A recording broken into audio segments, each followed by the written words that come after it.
매불쇼 시네마집을 통해서 저를 보신 분들도 계실 거고, 매불쇼를 안 보시거나 전혀 관심 없으면은 저를 모르시는 분들도 많을 텐데, 원래는 이렇게 마이크 한 번 잡으면 한 2~3시간 그냥 쉬지 않고 달리는 이런 강사입니다. 근데 자리가 자리인 만큼 그럴 수는 없고, 한 40분 정도, 지금 10분 지났기 때문에 40분 정도 하고 10분 쉬고 50분 정도, 그러면 이제 하다 보면 바로 끝나게 되는데, 오늘은 말 그대로 여러분과 함께 이렇게 생각해보는, 제가 제일 존경하는 사상가가 한나 아렌트라는 독일 출신의 미국 사상가인데, 한나 아렌트가 생각의 중요성, 사유의 중요성을 강조했죠.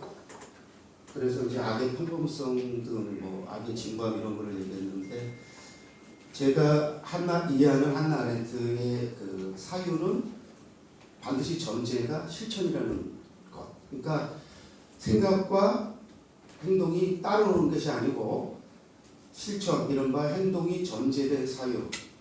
그래서 사유하지 않는 어떤 개인이나 조직 또는 국가, 엄청난 불행인데, 지금 살다 보니까 지금 대한민국이 한나 아렌트가 말한 사회의 부재로 지금 시달리고 있는 게 아닌가. 그리고 저는 바날리테트 그거를 평범성으로 옮기지만은, 평범성이라는 게 너무 편지에 있어서 도처에 있다는 의미에서 저는 이제 현재성 내지 또는 진부함으로 옮기는데, 어쨌든 악의 평범성이 지금 대한민국의 역사와 연관해서는 너무 지금 횡행하고 있다. 사실 저는 문학 전공하는 사람입니다. 영화 일을 하고 있지만, 초등학교 저학년 때부터 하다 보니까 영화를 보기 시작했고요. 그래서 초등학교 때 본 영화는 주로 소위 미성년자 입장 불가 영화였습니다. 그래서 제가 윤여정 선생이 미나리로 아카데미에서 상 받았을 때 특강을 하면서 수강생들한테, 그때 이제 거기에 김동연 지사가 지사 후보 시절에 이제 제 강의를 한 40분 정도 와서 들으셨는데, 제가 그때 뭐라 그랬냐면, 윤여정 선생의 스크린 데뷔작인 화녀 1971년입니다. 그러면 1970년 제가 초등학교 4학년입니다. 그래서 제가 초등학교 4학년 때 제가 극장 가서 그걸 봅니다. 그때 이때 충격을 받습니다. 그래서 저는 윤여정 선생을 떠올리면 늘 화녀의 강렬한 임팩트가 있습니다. 그래서 제가 거기 수강생들한테, CEO들한테 화녀를 극장에서 보신 분 손 들어봐라 그러니까 아무도 안 들고 딱 한 사람만 들었습니다. 누가 들었겠어요? 김동연 후보가 들었습니다. 저보다 몇 년 선배인지 모르는데, 김동연 후보가 아주 어릴 때는 만화, 그 다음에 소설, 그 다음에 영화. 그래서 경기도가 다른 데는 예산이 주는데 경기도는 예산이 듭니다. 그 이유가 지사가 워낙 어릴 때부터 만화, 소설, 영화를 좋아했어요. 그러니까 문화적 지향이 좀 있는 분이고 실천을 하는 분이죠. 그래서 저는 이제 이종찬 회장님을 1923 간토대학살 CGV 특별 시사 때 인사를 드렸었는데, 저를 기억은 못 하시겠지만 인사를 드렸는데, 김동연 지사가 근무 시간에 경기도청에서 직원들 상대로 1923 간토대학살 특별 시사를 하고 한 것도 어떤 역사의식도 있지만 본인이 어떤 영화를 아주 사랑하는, 이른바 우리가 시네필이라고 하는데요. 시네필이기 때문에 그렇지 않았는가. 그래서 제가 이제 초등학교 때부터 이제 미성년자 입학 불가 영화를 보고, 중학교 때도 마찬가지입니다. 중학교 1학년 여름방학 때는 무려 30편을 봅니다. 그런데 아까 제가 저는 이 학교가 나라를 말아먹고 있기 때문에, 나라를 팔아먹는 학교이기 때문에 별로 좋아하지 않습니다만은, 어쨌든 종로학원을 거쳐서 운 좋게 서울대를 들어가서 이제 인문대학 하고, 그 다음에 이제 도고동문과를 선택해서 석사까지 마치고 그런 과정을 거친 다음에 어떻게 하다 보니까 영화 평론의 길을 접어들게 됐고 그 인연이 여기 쓸 수 없는 사람이 쓴 그런 인연으로까지 온 거예요. 여러분 11번의 강의 중에 갑자기 느닷없이 왜 들어갔죠? 궁금하죠? 네. 궁금해 하셔야 돼요. 그리고 제가 알기로 이 강의를 들으러 오고 싶어하는 사람이 있었는데 신청이 마감됐다 그래서 못 오는 분도 있는데 지금 몇 군데 자리가 비어 있어요. 그러니까 여러분들은 영화와 역사가 뭐 무슨 상관이 있길래 이렇게 영화를 본 독립전쟁을 이 귀중한 시간에 배정한 거지라고 의문을 가질 수 있습니다. 그리고 지금도 많은 사람이 영화 따라 역사 따로 이렇게 생각하시기도 합니다. 그런데 오늘 이후로는 영화와 함께 가는 역사와 함께 가는 영화를 늘 의식하시면서 여러분의 남은 생애를 살아가시길 권합니다. 단도직입적으로 말씀드릴게요. 여러분 5.18 한강이 노벨 문학상을 받는데 결정적인 기여를 한 소년이 온다. 그리고 작별하지 않는다. 한국 현대사의 가장 비극적인 두 이른바 참사였죠. 5.18 민주화 항대, 민주화 운동. 저는 사실 운동이라는 걸 별로 안 좋아하는데 5.18 항쟁 그리고 제주 4.3 또는 그냥 저는 제주를 떼고 싶은데 아직은 제주를 붙여야 되더라고요. 4.3 그 뒤에 4.3 전문가들도 뒤에 뭘 붙여야 될지 아직 당혹스럽다. 이거를 항쟁으로 붙이고 싶지만은 항쟁으로 주저없이 붙이기에는 조금 망설여진다라고 고백하더라고요. 대한민국 최고의 그 4.3 전문가가. 그렇다고 그냥 사태를 붙일 수는 없습니다. 저는 뭐 여기 계신 분들이 저보다 선배들도 계신데 저는 이렇게 누구를 만났는데 광주 사태라고 그러는 사람하고는 그 다음부터 만나지 않습니다. 여러분 중에 혹시 광주 사태라고 생각하시는 분이 계실 수도 있지만 저는 어쨌든 광주를 사태로 말하는 사람하고는 인연 맺지 않습니다. 그런데 광주가 항쟁이라는 것 앞에 광주가 붙었으니까 사실 절로 가면 광주도 빼죠. 5.18 민주화 항쟁이고 민주화 운동이라고 하는데 민주화 항쟁으로 하겠습니다. 그런데 그 5.18 항쟁에서 광주가 떼게 되는 결정적 계기가 뭐죠? 여러분 중에 여전히 광주를 붙이는 분도 계시지만 광주 출신들은 광주에 대한 애정으로 광주를 붙일 수 있습니다. 그런데 5.18 항쟁은 더 이상 이제 광주만의 항쟁이 아닙니다. 그 결정적 계기가 뭐였나요?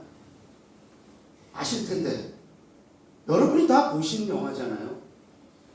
택시 운전사잖아요.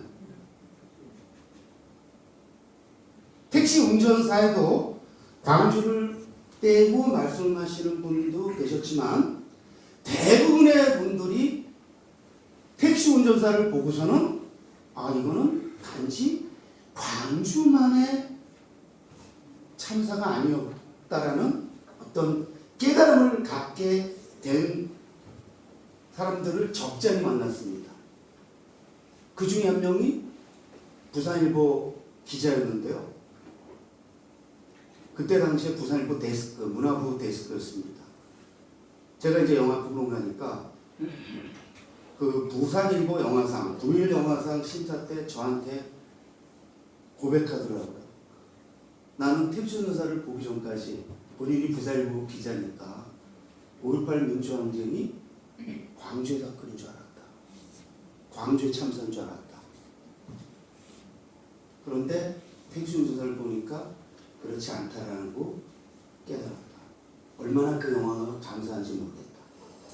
제가 그걸 딱 듣는 순간 바로 이거예요. 왜 영화를 본 독립전쟁이 여기 느닷없이 꼈느냐? 지금 대한민국에서 영화의 위기가 영화인들 사이에서는 거의 하나의 명제처럼 지금 언급되고 있지만 여전히 영화는 우리 삶에서 중요한 역할을 할 수 있고 특히 우리가 지금 펼치는 역사 관련 전쟁 역사 투쟁, 역사 전쟁에서 영화는 여전히 중요한 역할을 실제적으로는 결정적 역할을 할 수 있다는 그 사실. 오늘 그런 얘기를 여러분과 공유하려고 제가 온 겁니다. 그래서 실제로 우리가 영화 역사를 이렇게 돌이켜보면요, 독립전쟁 또는 독립투쟁, 저는 운동이라는 말 쓰지 않기 때문에 여기서 독립운동이라는 말 쓰지 않고요, 독립투쟁 내지 독립전쟁이 한국 영화의 역사에서 어떤 대우, 정확하게는 어떤 취급을 받았을까요?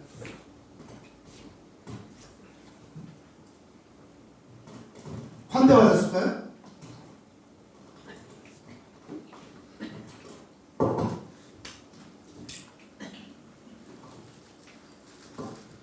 엄청난 홀대를 받았습니다.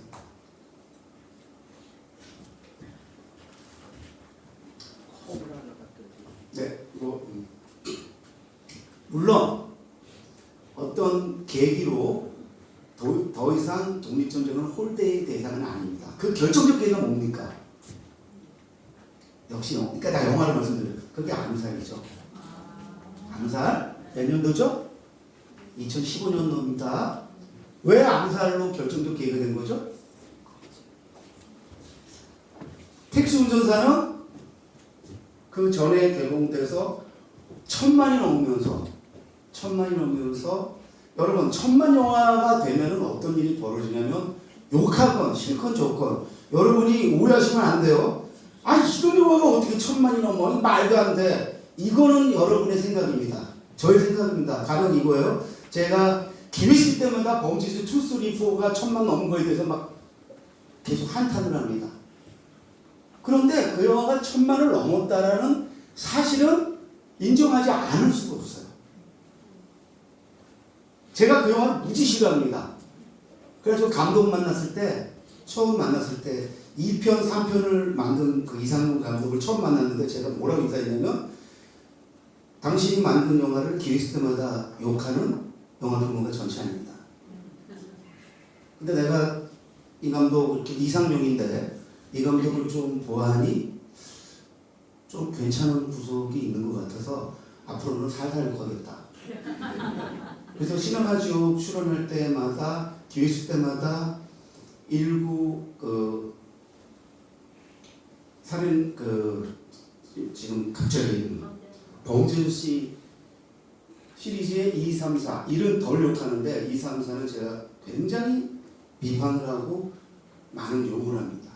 왜 그러냐면 그 영화는 아무런 영어서도 죄송합니다만 레퍼런스가 되지 않기 때문입니다. 그냥 그 영화는 마동석이 나와서 주먹 휘둘러, 혹시 그 영화 보시면서 정의의 사도가 막 정의를 펼치느라고 생각하시는 분 있어요?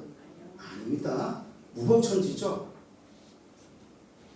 주먹을 법적 논리 이런 거 상관없이 막 주먹을 휘두릅니다. 저는 그 영화가 재밌고 1000만이 넘었다 할지라도 그 영화를 저는 인정할 수 없습니다. 그럼에도 1000만이 넘었다는 사실 자체를 또 인정하지 않을 수는 없죠. 그리고 그 영화들을 대한민국 관객이 봤다는 선택도 또 인정하지 않을 수 없어요. 그 선택을 존중하지 않습니다. 저는 그로 인해서 외면당해서 잘리는 한이 있어도 저는 그런 관객을 선택을 존중할 수는 없습니다. 그러나 인정하지 않을 수는 없죠. 그러니까 암살 보고 여러분 감동받으신 분도 있고 뭐 마음에 안 드시는 분들도 있을 겁니다. 그렇지만 그 영화는 1000만이 넘으면서 바로 우리 일제 식민지 시절, 저는 일본을 주체로 쓰는 표현을 워낙 좀 조심하기 때문에 일제 강점기가 아니고 저는 일제 식민기라고 표현하는데, 왜? 우리가 지금 식민 시절을 겪었기 때문에 저희가 한국의 역사에 대해서 갖고 있는 가장 큰 문제의식은 너무나 많은 게 일본 주체적으로 서술되어 있다는 거예요. 그래서 제가 임진왜란을 문제 삼았다가 뉴라이트로 몰리는 지금, 그래서 제가 임진왜란, 왜가 일본을 낮추는 걸 할지라도 난 일본을 주체로 내세우는 표현은 싫다. 저 일본 영화 좋아합니다. 일본 소설도 좋아하고, 하지만 그 적어도 그 역사적으로 자신들이 저지른 과오도 인정하지 않는 그 기득권층 유정자들은 좋아할 수가 없어요. 그런 의미에서 그 일본을 주체로 내세운 그런 그 접근에 대해서 굉장히 저는 불만을 많이 갖고 있는 사람입니다. 당장 아나키즘을 무정부주의로부터 아직도 그 용어를 무정부주의를 아직도 쓰고 있잖아요, 역사학자들은. 제가 사랑하는 친구 이덕일마저도 아나키즘이 무정부주의가 아니라고 얘기하면서도 이렇게 말할 때는 무정부주의라고 합니다. 100년도 훨씬 전에 일본 대학생이 썼다는 거를. 그런데 신용환이라는 그 잘 나가는 역사학자가 방송에 나와서 그러더라고요. 적합한 용어가 뭐 무정부주의. 그게 말이 되는 말이 용어 그걸 말이라고 합니까? 본인들의 역사학자는 고민해서 비권력주의든 무관권주의든 무권력주의든 하나 쓰면 되는 거예요. 그래서 우리 역사에서는 내가 이 용어를 누군가가 쓰기 시작하면 그거를 어떤 사람들이 따라하고 그러면 그것이 무정부주의가 아니고 저는 무관권주의라고 해야 된다고 믿는 사람인데 또는 비권력주의든. 근데 권력주의보다는 그러니까 강압적 권력이라는 의미에서 무강권주의라고 저는 해야 된다고 저는 생각합니다. 이덕일 그 교수한테 제가 좀 이렇게 배운 것도 있고 해서요. 그런 상황에서 그 용어마저도 제대로 하나 고치지 못하는 대한민국 역사학계에 대해서 늘 의문을 갖고 있었는데 또 어려서부터 공부를 조금 했기 때문에 아주 잘은 아니지만 조금 했기 때문에 중학교 때 역사를 배우는데 우리 국사 선생님이 지금도 이제 가끔 만납니다. 스승으로. 근데 그분도 이제 서울대 국사학과 출신이에요. 근데 이렇게 돌이켜보니까 그분이 우리 국사를 가르칠 때 단 한 번도 어떤 이유를 설명해 준 적이 없어요. 단순 암기만 시켰어요. 그래서 제가 역사를 왜 스토리텔링으로 그때 가르쳐 주지 않았을까? 적어도 제가 영어를 누군가한테 가르칠 때 저는 영어도 이유를 가르쳤거든요. 왜 동명사고, 왜 분사고 이런 거를 이유를 설명하면서 그 영어를 배우고 누굴 영어를 가르쳤던 적이 있었는데 역사를 가르치면서 왜 이유를 하나도 설명해 주지 않을까? 꼭 이에치카의 역사란 무엇인가를 예를 들지 않아도 역사적 사실하고 그 해석 사이에서의 어떤 갈등 같은 걸 왜 설명해 주지 않을까? 그리고 역사적 사실은 불변의 진리입니까? 아닙니다. 역사적 사실 중에 날조된 역사가 무지무지 많습니다. 그 뭐 사기를 예를 들 게 아니라 우리가 여러분 실증주의의 아버지라고 보기에는 레오나르도 랑케 같은 사람이 무슨 사실에 입각해서 역사를 강의하고 썼나요? 그 사람도 저기 이른바 젊은 내셔널리즘, 이른바 독일 민족주의적 입장에서 역사를 말하는 거예요. 지금 우리나라 그 강단 역사학자들이 실증주의를 내세우는 게 일본 서기를 근거로 지금 주장하는 거잖아요. 저는 특별히 민족주의자 아닙니다. 저 쇼비니스트는 말할 것도 없고 저도 사실 아나키즘에 가까울 정도로. 근데 저는 또 반면에 굉장히 질서는 또 중시하는 스타일이에요. 자유롭되 그래도 공공의 질서 정도는 지켜줘야 된다는 생각을 하고 있기 때문에. 여러분 아나키스트가 질서 무시하는 게 아나키스트입니까? 국가 때려 부시자. 아닙니다. 강압된 권력과 강압된 기득권, 강제된 기득권을 거부한다는 의미지. 그렇게 봤을 때 우리가 이제 제가 사실 이런 얘기하다가 한 시간이 다 지날 수 있는데 오늘은 그렇지 않게 해서 묻어놓도록 하겠습니다. 그래서 영화로 본 독립전쟁 오늘 강의가 끝나면은 여러분들은 여기 이 주최 측에 요청하셔갖고 요거를 다 좀 메일로 받으시기를 권합니다. 왜냐하면은 저도 이거를 준비하면서 저도 놀랐어요.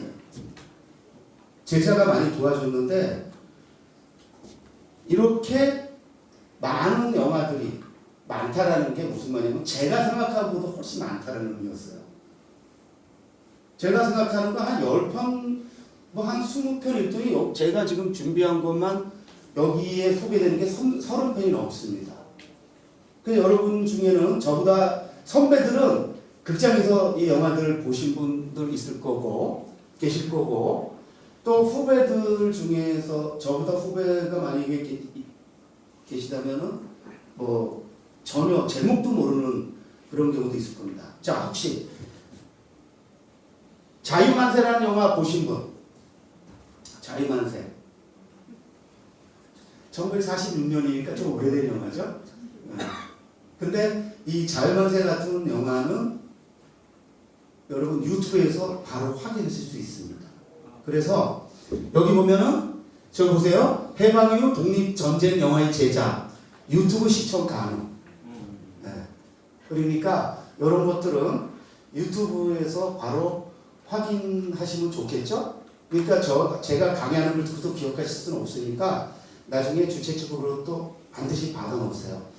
이 영화는 이른바 광복 영화의 대표작인데 한국 영화 역사에서 독립전쟁은 늘 주변부에 머물렀습니다.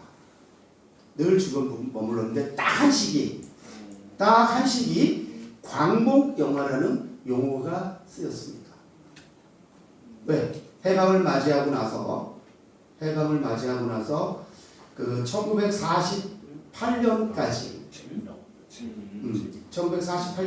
아니면 저기 6.25 전쟁이 터질 때까지 그 시기를 뭐 광복 영화로 칭할 수 있는데 그때 그 대표적인 영화고 이 영화는 뭐 1시간이 채 안 되는데 이 영화를 보시면은 우리나라 광복 영화의 대표작이 어땠구나라는 것을 확인하실 수 있습니다. 자, 이 영화는 워낙 중요하니까 여기 텍스트 8.15 해방 이후 처음으로 제작된 광복 영화라고 합니다. 그런데 이게 맞는지에 대해서 다시 지금 의문을 제가 갖고 있는데 마저 좀 보겠습니다. 독립운동을 하는 청년을 주인공으로 그를 사랑하는 두 여자와의 관계는 멜로드라마 플롯을 일본 헌병대와의 추격전과 총격전은 액션 영화의 시각적 특성을 보인다.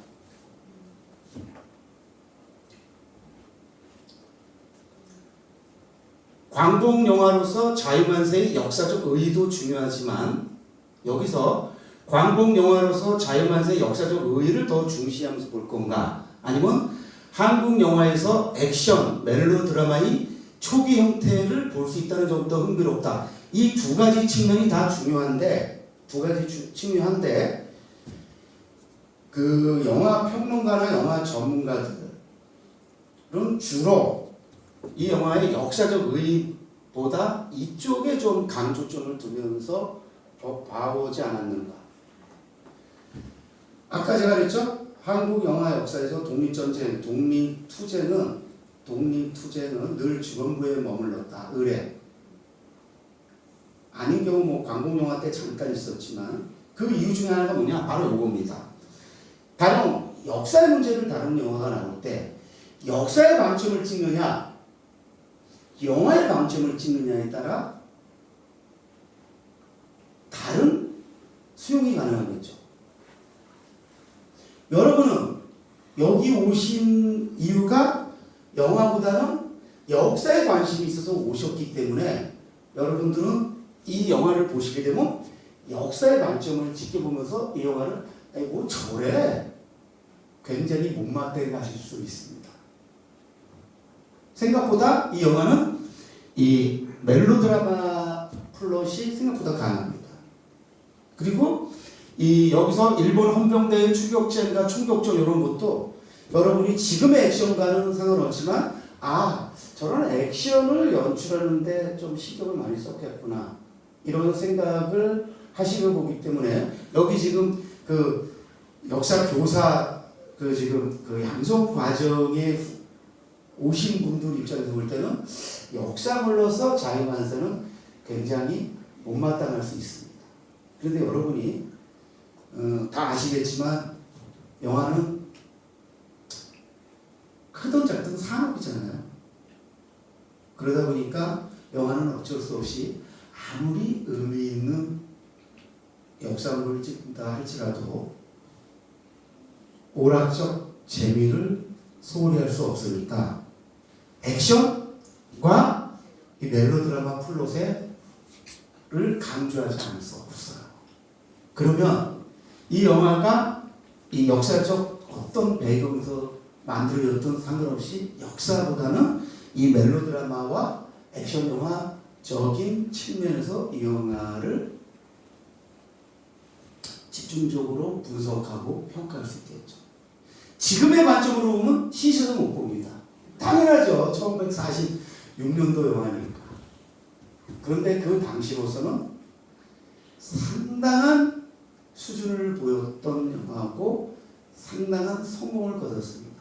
그래서 영화 역사책에 당당히 가장 중요한 광복 영화로 늘 거론되고 연구가 되는 겁니다. 자, 그거를 달리 말하면 어떻게 될까요? 아까 그랬죠? 독립전쟁, 독립투쟁은 한국 영화사에서 의례 주변부에 머물렀다. 그건 뭐냐? 한국 영화를 평하는 평론가나 비평가나 또는 교수들, 연구자들이 아무래도 영화의 관점을 찍으면서 역사에는 상대적으로 관심이 덜하고 또 우리나라 역사는 왜곡될 대로 왜곡되다 보니까 일부러 또 멀리하는 그런 흐름도 있었습니다. 왜냐하면 이덕일 그 박사의 주장이 아니라도 지금 아까 우리 회장님도 말씀하셨다시피 독립기념관을 포함해서 우리나라 지금 역사 관련된 모든 그 기관장들이 다 지금 퓨라이트 계열이 본인이 부인을 하지만 어쨌든 차지하고 있는 상황에서 지금 정부가 취임하지만 그런 과거에는 대한민국 역사가 예를 들면 소위 말하는 그 해방적 독립적 역사였나요? 아니죠. 조선 총독부 조선사 편수에 의해서 편찬한 역사적 그 역사의 시각에서 지속돼 왔다는 여러분 대부분 아실 거예요. 저는요 요즘 몇 년 전부터 제가 제일 갖고 있는 큰 문제의식이 여러분 대한민국 근대 시작을 언제로 보죠?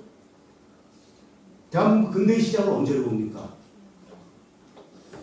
강화도 조약으로 보잖아요. 자, 그러면 여러분 강화도 조약이 근대화의 시작이라는 거에서 혹시 개인적으로 의문을 가져보신 적이 있는 거 한번 손들어 보실래요? 자, 두 분 같은 경우 그러면은 그거 아닌 구체적으로 그냥 그것이 근대화의 시작이라는 거에 의문만 가지신 겁니까? 아니면 그 전에 아니면 그 이후에 다른 어떤 사건 또는 어떤 인물로 근대화의 시작이라고 여겨야 된다고 혹시 보시는 건가요? 어떻습니까, 두 분? 더 빨리죠. 더 빠르면 혹시 언제로? 영종조까지. 그러니까 사실 우리 이덕일 박사가 제일 문제제기하는 게 영조와 정조를 묶어서 영종조 하는 거에 대해서 저는 동의합니다. 영조와 정조는 노론에 그냥 편승했던 인물이고 정조는 그야말로 개혁군주이기 때문에 저는 그 이덕일의 그 가르침을 받아서 영종조라고 안 합니다. 영조와 정조. 네?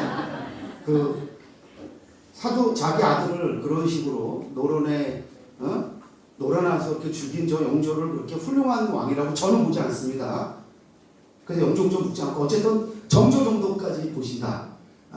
굉장히 지금 앞서가시는데 이런 의문, 그게 얼마나 설득력이 있냐를 떠나서 그런 의문을 갖는 거는 저에게 중요하다고 생각하는데 제가 그 의문을 갖게 된 결정적 이유가 뭔지 아세요? 저는 영화 탄생입니다. 탄생. 영화 탄생에서 김대곤 신부의 삶을 보면서 이분이 근대인이었네. 그리고 이분이 해양인이었어요. 여러분 우리 지구라 그러잖아요. 어떤 해양학자들은 지구가 아니라 수구다라고 주장을 하는데 저는 그 지구를 해구적 접근을 해야 된다라고, 그래서 해구와 지구의 어떤 대화가 필요하다고 늘 생각하는 사람인데, 저는 탄생이라는 영화를 보면서 1840년대에 이미 근대적 사고를 한 거예요. 여러분, 근대는 지리예요, 지리. 지리하고 맞물리는데, 여러분 탄생이라는 영화를 보시면은, 안 보신 분 꼭 보세요. 김대건 신부는 단순한 조선 최초의 사제만이 아니고요, 해양적 고민을 했고 지리적 고민을 하면서 근대인의 거의 모든 그 요소를 다 실천하신 분이에요.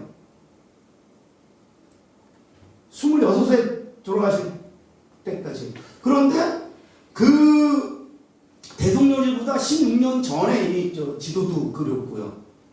그런데 그런 거를 그냥 그분을 그냥 조선 최초의 신부로 묶어두면서 그분이 보였던 어떤 근대성 같은 거 전혀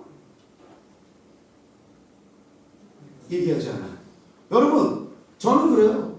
동학을 보면은, 동학에는 이미 저는 그 1876년 이전에 동학을 보면은 그 완전히 근대적 사상이 펼쳐지잖아요. 평등 사상까지 다 나오면서 서구가 흉내낼 수 없는 그런 어떤 평등 사상, 최시영의 4인 요청뿐이 아니라 수은의 실천뿐만이 아니고, 저는 이제 도올 김용호 선생의 좀 그 강의를 들으면서 그 최시영 선생의 4인 요청에 좀 이렇게 심취해 있는 중인데, 저는 동학이 이미 근대를, 물론 혼질이 있는 건 맞습니다. 그렇지만은 가나다 조약으로 근대를 접근하는 것에 저는 아주 강력히 반발하는 사람이고, 어느 시점 되면 제가 근대를 재규정해야 된다는 주장을 펼치려고 합니다. 그리고 또 다시로 넘어가면은 이렇게 역사에 좀 방점을 찍으면서 볼 거냐, 영화에 방점을 찍으면서 볼 거냐 하는데, 최근 몇 년 동안 제가 반성하는 게 뭐냐, 영화 평론가라서 나는 너무 그동안 역사물을 볼 때도 영화적 덕목, 영화적 흠에 너무 집중하느라 그 역사를 상대적으로 소홀히 했다는 반성을 무지무지 하고 있습니다. 물론 이런 건 있습니다. 여러분, 이준익 감독의 사도, 대한민국에서 역사 영화에 대한 새 인식, 새 장을 연 거는 이준익 감독이에요. 이준익 감독이 왕의 남자로 1000만을 넘었고, 그 전에 황산벌이라는 영화로 2003년에 200만인가 이렇게 300만은 안 되지만 성공을 거두고, 그 전에 또 스캔들, 남녀상녀지사라는 영화가 나름대로 화제가 되면서 두 편이 2003년에 스크린 사극도 된다라는, 영화에서 사극도 된다라는 하나의 선례를 보여주면서, 그 이후로 한국 영화 역사가 새로운 그 길을 걷기 시작하는 겁니다. 그러면서 그냥 왕의 남자가 실미도와 태극기 2에서 바로 그냥 세 번째 1000만 영화가 나오는 거 아닙니까? 왜 1000만 영화가 중요하냐면요, 1000만 영화 정도가 되면은 뭐 다 국민 영화로 갈 수 없지만 국민 소리 붙여도 되잖아요. 인구 5천만에 1000만이 넘는다는 건요, 지금 전 세계가 경악하는 게 그거예요. 어떻게 인구 5천에 5분의 1이 그 영화를, 물론 애착을 한 때문에 그렇게 된 겁니다만은, 본다는 거지? 의문을 갖지 않을 수 없습니다. 지금까지 외국 영화, 한국 영화 포함해서 1000만 넘은 영화가 몇 편입니까, 우리나라? 제가 지금 하는 건 상식입니다. 지식 아닙니다. 몇 편이냐면 33편입니다. 항상 기억해 주세요. 33편이고 외국 영화 9편입니다. 그러니까 24와 9를 머릿속에 넣어놓으세요. 24와 9. 그러면 첫 번째 천만 영화가 뭐죠? 신미도입니다. 신미도가 개봉된 게 언제죠? 2003년입니다. 그럼 2003년에 천만을 넘었나요? 아닙니다. 넘는 건 2004년입니다. 그러니까 지금 20년 된 거죠. 20년 만에 24편이 자국 영화가 천만이 넘고 외국 영화가 9편이 천만, 이런 나라 전 세계에 없습니다. 이런 나라 없습니다. 이게 좋은 의미는 없는 거죠? 요즘은 이런 나라가 우리 이것도 나라 되나 그래갖고 안 좋은 의미로 이제 그렇긴 한데 우리나라가 지난 20여 년간 그런 나라였습니다. 그런데 지금 한국 영화는 죽는다고 지금 아우성이죠. 그리고 제가 봐도 이렇게 가면 한국 영화 죽을 수 있는데 영화 평론가로서 또 영화를 사랑하는 시네필로서 어떻게 한국 영화, 영국 영화를 그대로 하지 않게 할 건가를 매일 고민하는 사람 중에 한 명입니다. 그래서 여기 와 있는 건 아니고요. 오늘 여기 온 거는 이제 영화로 역사를 한번 좀 봐달라고 해서 온 거고요. 그래서 그 첫 번째 영화로 그 자유만세를 여러분들 소개하는데 요거만 소개하고 10분간 휴식 시간 드리겠습니다.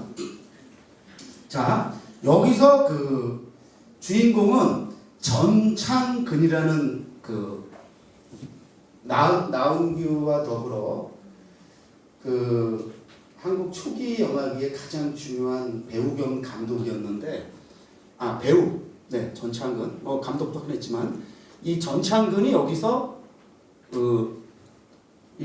이 영화에서 이제 여기 청년으로 나옵니다. 근데 이때 그 전창근의 나이가 30대 말이에요. 그래서 뭐 30대 말이면 청년이죠. 요즘은 뭐 50대도 청년이라 그러는, 그런데 조금 우리가 보통 일반적으로 생각하면 뭐 한 20대의 청년 아니고요. 나이가 좀 지긋이 든 청년으로 나옵니다. 그래서 이 전창근이 이제 생전의 인터뷰에서 이 영화의 마지막 부분을 다음과 같이 회고하기도 하였다. 이 영화의 마지막 부분은 실제로는 초반에 나옵니다. 초반에 이제 추격 당하다가 이제 살해당하는, 그러니까 죽는 장면이 나오는데 간호부 해자, 이 두 여자라고 그랬죠? 간호부 해자와 또 도움으로 탈출에 성공하지만 곧 일본 헌병대가 사이드카로 최한중, 전창근 역을 추격하여 산중 총격전 끝에 한중은 죽게 된다. 이것은 처음에 나옵니다. 그리고 이제 영화가 이제 돌아가는데 그 시간이 바로 1945년 8월 15일 동트기 전인 새벽녘이었다. 8.15 해방 직후 한국 영화계를 대표하는 인물들이 참가해 만든 본격 극영화이자 항일과 광복을 소재로 한 영화라는 점에서 영화사적 의의가 있는 작품이다. 반면에 다시 한번 말씀드리는데 여기 한국 영화에서 액션, 멜로드라마의 초기 형태를 볼 수 있다는 점도 흥미롭다. 이런 종합적으로 봤을 때 자유만세는 영화 역사에서 한국 영화 역사에서 굉장히 중요한 영화로 기록되어 있는데 아까 말씀드렸듯이 많은 독립전쟁 관련된 영화들 많지는 않습니다만은 한 몇십 편 중의 영화 중에 이 한국 영화 역사에서 중요시 언급되는 영화가 거의 없습니다. 거의 없습니다. 이건 뭐냐? 제가 말씀하듯이 평론가나 교수들이 역사가 아니라 너무 영화에 방점을 찍으면서 보느라고 본인이 역사적 관심도 적고 역사적 그 어떤 수준이 안 되다 보니까 역사물을 역사로서 제대로 다룬 그런 경우가 정말 드물었다는 거예요. 왜냐하면 여러분 책에 기록되지 않으면 훗날 연구자들이 방법이 없잖아요. 거기다가 한국의 많은 영화들은 볼 수가 없습니다. 이 영화는 다양스럽게 볼 수 있는데 여기 볼까요? 자유만세 이전 의사 안중근이 제작된 것으로 보인다. 보이는 게 아니라 제작돼가지고 책에 기록돼 있어요. 의사 안중근 또는 안중근 사기. 안중근 사기, 제가 자료를 보니까 이 자유만세보다 이 의사 안중근 또는 안중근 사기가 더 먼저 보니까 개봉됐어요. 그러면 제작도 먼저 됐을 것 같은데 이렇게 나오는 거예요. 8.15 해방 이후 처음으로 제작된 광복영화. 개봉을 의사 안중근이 먼저 했는데 몇 개월 앞에 했는데 제작된 이게 맞을까? 요거는 연구해봐야 되는 거야. 왜? 이 영화는 우리가 남아서 볼 수 있는데 의사 안중근이 지금 남아있지 않아요. 확인할 필요 없는 거예요. 자, 여러분 역사에서는 우리가 이제 역사 연구를 할 때는 1차 사료, 2차 사료를 하는데 영화에서 1차 사료는 영화잖아요. 그쵸? 영화에서 역사에서 말하는 1차 사료는 영화에서 2차 사료가 되는 거죠. 그리고 역사에서 2차 사료는 3차 사료가 되는데 영화는 1차 사료는 영화가 남아있지 않은 경우가 워낙 많다 보니까 우리가 이 역사의 기록을 보고 옮길 수밖에 없는데 만약에 기록이 잘못됐다고 가정해보세요. 여러분 역사에는요 그런 오류가 너무너무 많아가지고요. 저는 그래서 그 역사적 사실을 마치 무슨 불변의 진리인 것 마냥 매달리고 막 역사 왜곡 이렇게 말하는 사람을 이렇게 가끔 보면요 속으로 좀 약간 의문이 들어요. 치근하기도 하고 본인이 그 역사적 사실이 정말 그렇게 확인할 수 있는가? 그냥 책 있는 자료 몇 개 봤는데 과연 그 사실이 그렇게 정확한 것인가에 대해서 고민을 해봤냐는 거죠. 제가 요 얘기만 하고 쉬는 시간 드리겠습니다. 얼마나 그 사실이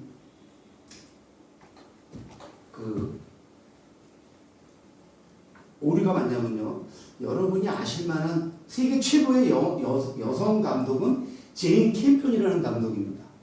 피아노로 1993년에 그 칸 영화제 세계 최고 영화제인 칸 영화제 황금 종려상을 기생충이 받았던 황금 종려상을 1993년에 받았던 그 영화의 감독이 제인 캠피언인데 여러분 제인 캠피언이 생년을 보면요 출생 연도가 감독의 출생 연도 보는 어려운 게 아니잖아요.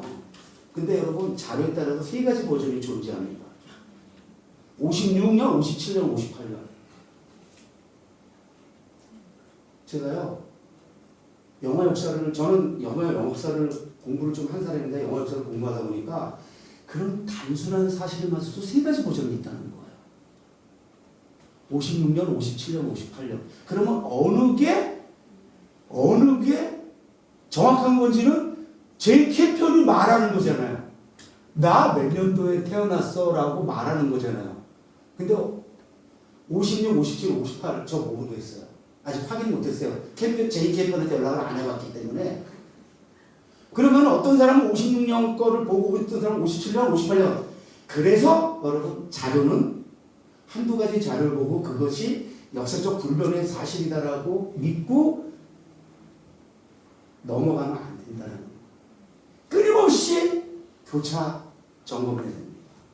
그래서 더 이상 이론의 여지가 없는 경우 우리가 그거를 딱 정립된 거로 받아들여야 되는데 대한민국에 제가 알기로 이덕일이나 아주 극소수를 제외하고는요 그렇게 역사 공부하는 사람 많지 않아요.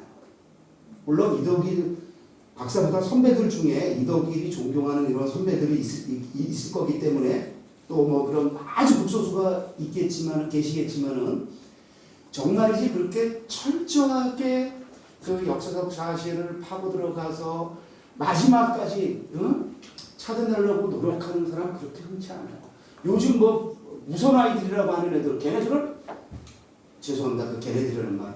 그 어린 교수들은 제가 볼 때 어릴 때 한자도 안 배웠을 텐데 그쵸? 1차 사료 제대로 안 보고 전부 2차 사료 3차 사료를 보면서 했을 텐데 1차 사료를 공부한 사람들한테 사이비니 유사 역사학자라고 주장하는 게 지금 현실이죠. 자, 이제 넘어가겠습니다. 요 자유만세 이전 의사 안중근이 제작됐고 그 개봉이 먼저 됐기 때문에 어느 게 먼저 제작됐는지는 이제 이거는 사소한 걸지 모르지만은 이거 연구에 들어가 봐야 됩니다. 그래서 만약에 의사 안중근이 먼저 제작됐다라는 게 밝혀지면 한국 영화사 이 대목은 광복영화에 대한 대목은 다시 서술돼야 되죠. 그래서 8.15 해방 이후 처음으로 제작된 광복영화가 자유맹사라고 써있는 기존의 이 역사 서술은 수정돼야 된다는 겁니다. 이 자유만세는 워낙 중요한 영화니까 머릿속에 넣으시고 이 자료를 받은 다음에 꼭 1시간이 채 안 되는 이런 영화 보실 때는 그 시대상을 항상 염두에 두시고 보셔야 됩니다. 역사적 그 상황, 1940년대 그때 뭐 해방 이후에 무슨 뭐 장비가 있었겠어요? 뭐가 있었겠어요?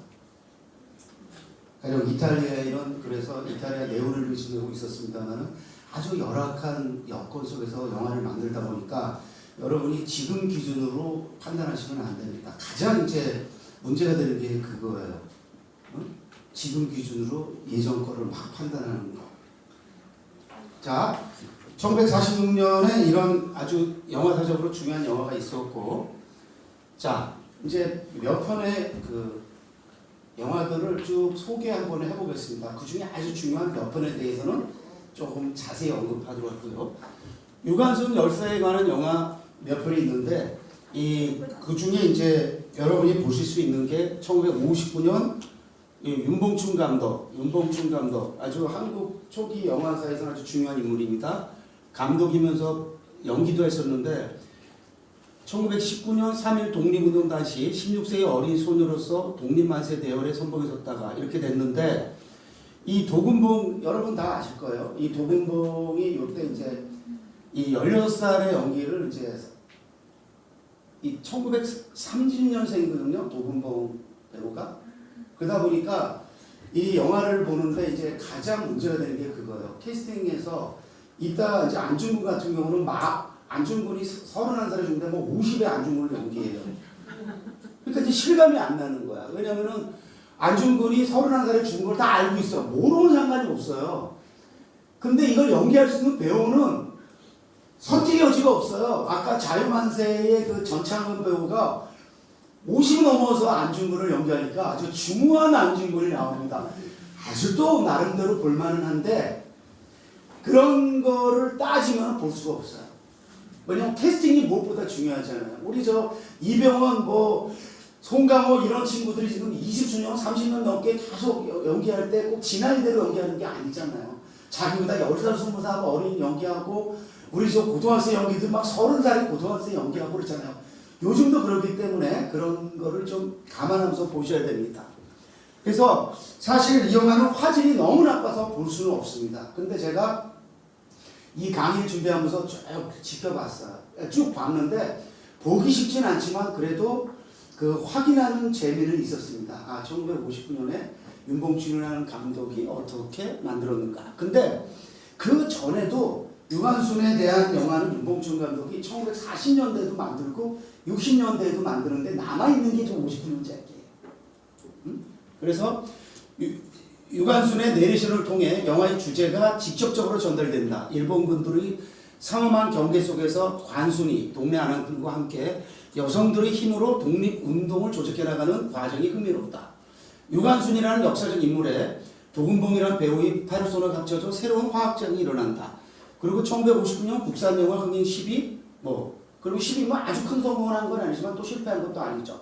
그래서 이 영화는 여러분 유튜브로 확인할 수 있으니까 한번 이 역시 확인해 보시기를 권하고요. 자, 유관순 열사에 관한 영화들 이렇게 48년에 윤봉춘 또 윤봉춘 감독이 66년에도 만들었어요. 그만큼 유관순이라는 그 인물은 한국 독립 전쟁과 연관된 아주 가장 중요한 인물 중 한 명이었다는 거죠. 안중근과 유관순 두 분입니다.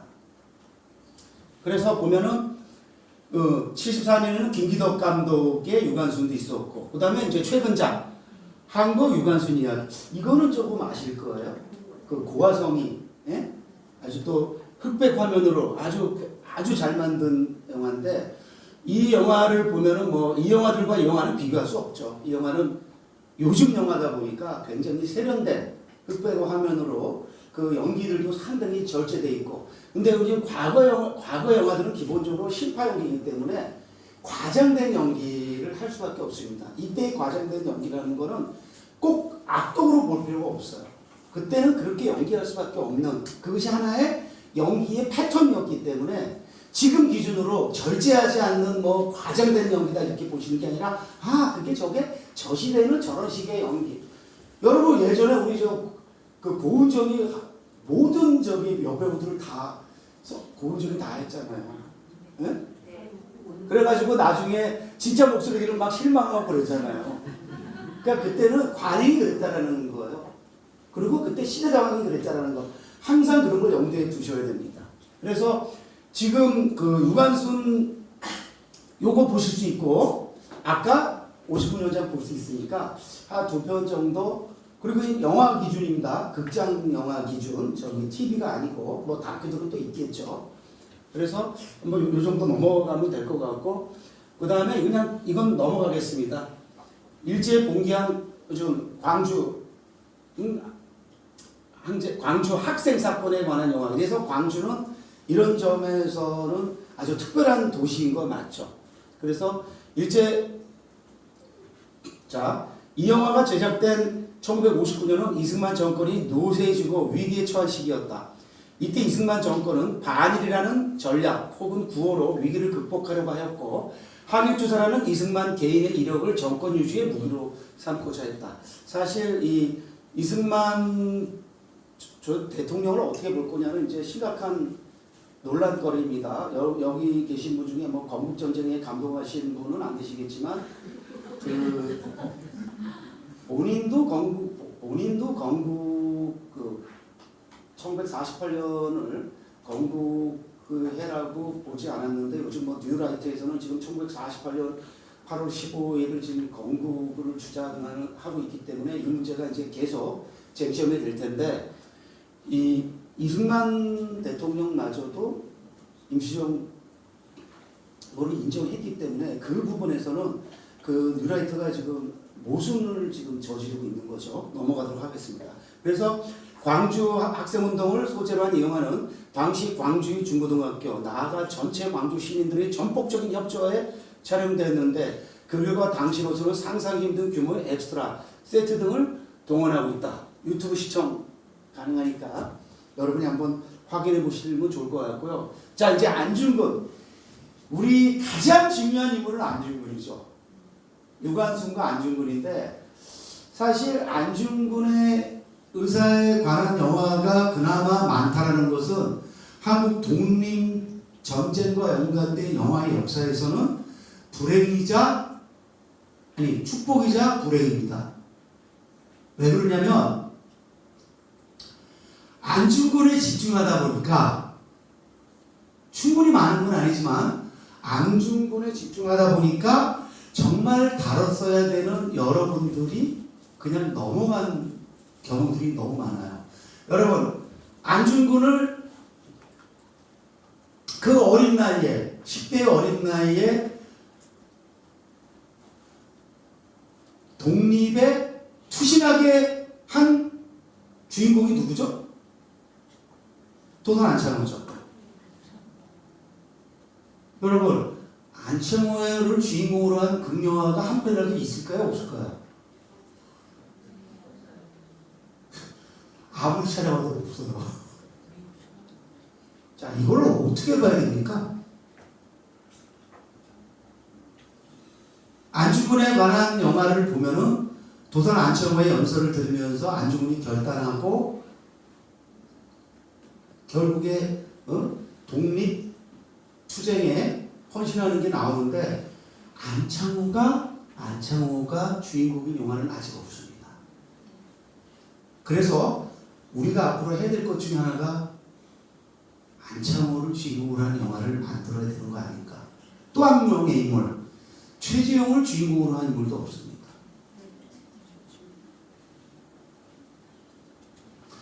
홍범도 장군을 주인공으로 한 극영화는 아직 없습니다. 다큐 있는데 여러분 봉오동 전투에서 맨 끝에 잠깐 나오잖아요.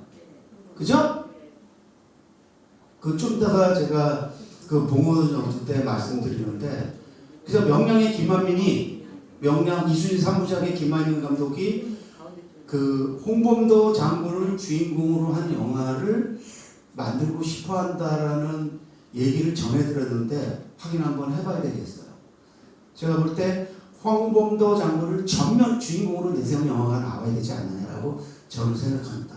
최근에 지금 작품의 상황을 볼 때, 자, 안중근에 관한 영화 중 뭐 여러 편이 있습니다. 여러 편. 뭐 무비컬 영웅, 그렇죠?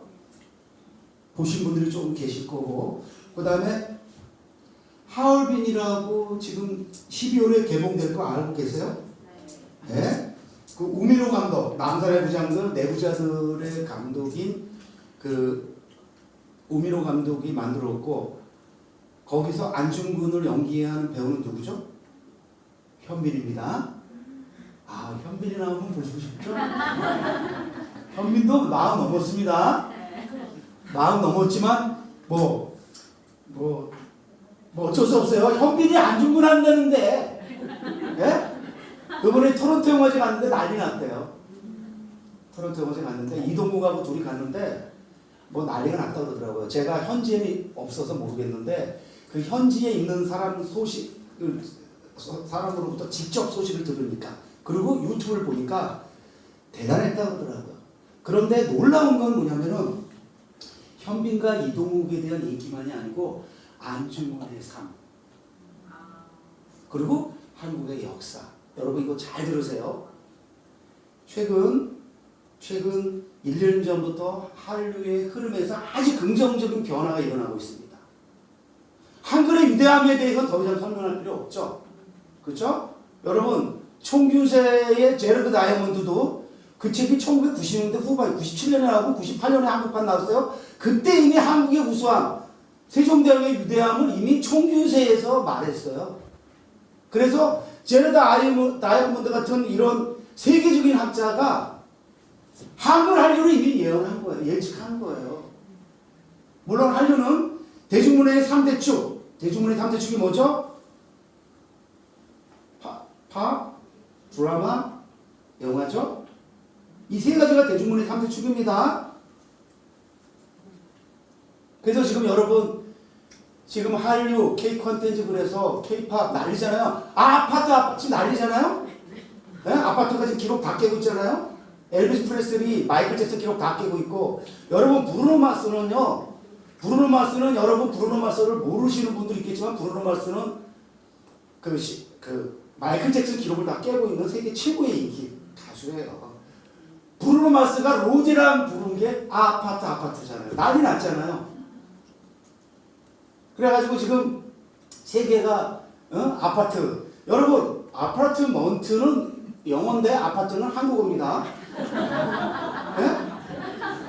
여러분 이건 정확하게 기억하셔야 돼요. 아파트먼트가 아니에요. 아파트 이건 한국어예요. 브루노 마스가 아파트와 건배를 했잖아요.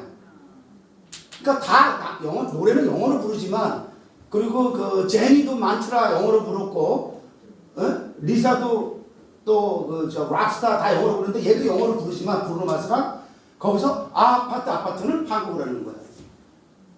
그리고 건배를 하는데 브루노 마스가 건배를 한다는 거 아니에요. 그래서 난리 났다는 거 아니에요. 그래서 저기 한강의 노벨문학상 수상에 이어 지금 로제 아파트까지 결합이 되면서 지금 난리가 났잖아요. 이제 조금 있으면 뭐가 나오냐? 오징어 게임 2. 얼마 전에 뭐 이정재 잠깐 배창호 감독님 딸 결혼식 할 때 뭐 인사하고 사진 찍었습니다만은 지금 누구냐? 우리 이정재가 이탈리아에 갔다가 지금 왔는지 모르겠어요. 루카라는 데 가서 뭐 코미디 페스티벌 가가지고 거기서 그 오징어 게임 2. 이제 오징어 게임 2 공개되면 또 난리 나겠죠. 자, 여러분 이런 식으로 한류는 당분간 계속 갑니다. 그리고 계속 갈 수밖에 없는 게 한글 한류. 그 다음에 작년부터 서서히 변화가 일어나는 게 뭐냐? 여러분 여기서 기억해 주세요. 빠찡꼬. 소설 빠찡꼬를 계기로 해서 작년부터가 아니고 몇 년 전부터 한국의 역사에 이제 역사를 보는 거예요. 여러분 그 전에는 전부 일본 중심으로 역사를 봤는데, 일본이 한국에 얼마나 천인공노할 만행을 저질렀는가를 북받친 통해서 보고 하얼빈을 통해서 보고 이러면서 지금 한국 역사가 관심의 대상으로 지금 부상하고 있다는 거예요. 그래서 제가 볼 때 한글하고 한국 역사 때문에 한류는 앞으로 몇십 년 더 갑니다. 이미 1990년대 후반부터 90년대 후반부터 4 decades, 영어로 이제 10년 단위 4 decades에 걸쳐서 지금 한류가 지속되고 있는데, 여러분 제가 알기로 역사에서 4 decades에 걸친 흐름, 웨이브는 없습니다. 우리가 한류를 K-웨이브라고 그러잖아요. 원래 이 웨이브는요 2 decades에서 길어야 3 decades입니다. 근데 우리나라 한류는 지금 4 decades, 90년대, 2000년대, 2010년대, 2020년대. 여러분 지금 우리가 아파트 이러는데 갑자기 2025년에부터 한류가 더 이상 잊혀져요? 그런 일 벌어지지 않습니다. 많은 회의론자들, 많은 부정론자들이 그 무슨 얘기를 하냐? 언제 뭐 한국 한류가 언제 뭐 저기 홍콩 영화 짱 날지 모른다. 그 말이 안 되는 난센스예요. 만약에 그럴 것 같으면은 한류는 1990년대, 2000년대 반짝하다가 죽었어야 돼요. 그런데 그들이 우려하는 것, 그들이 회의하는 건 달리 2010년대 강남스타일 2012년 계기로 해가지고 지금 뭐 BTS, 봉준호, 예? 한강, 그걸 블랙핑크의 로제, 계속 이런 일이 이제 이런 사건이 계속 벌어지게 되어 있습니다. 그리고 한류의 그 과학성, 한류의 규칙성, 한류의 위대함은 계속 칭송될 수밖에 없어요. 제가 무슨 한국 사람이어서가 아니고 그럴 수밖에 없어요. 그럼 한글과 한국의 역사, 한국의 핍박받은 역사인데, 아니 어떻게 몇십 년 만에 전 세계에서 유일하게 민주화, 산업화를 이렇게 달성한 거야?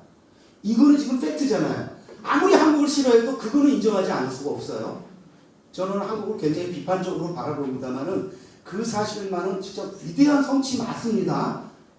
근데 지금 우리가 역사를 이렇게 지금 그 기득권자들이 역사를 지금 이렇게 뉴라이트를 중심으로 해서 팔아먹고 있어서 그렇지. 그렇다고 해서 예를 들면 대한민국이라는 나라의 어떤 그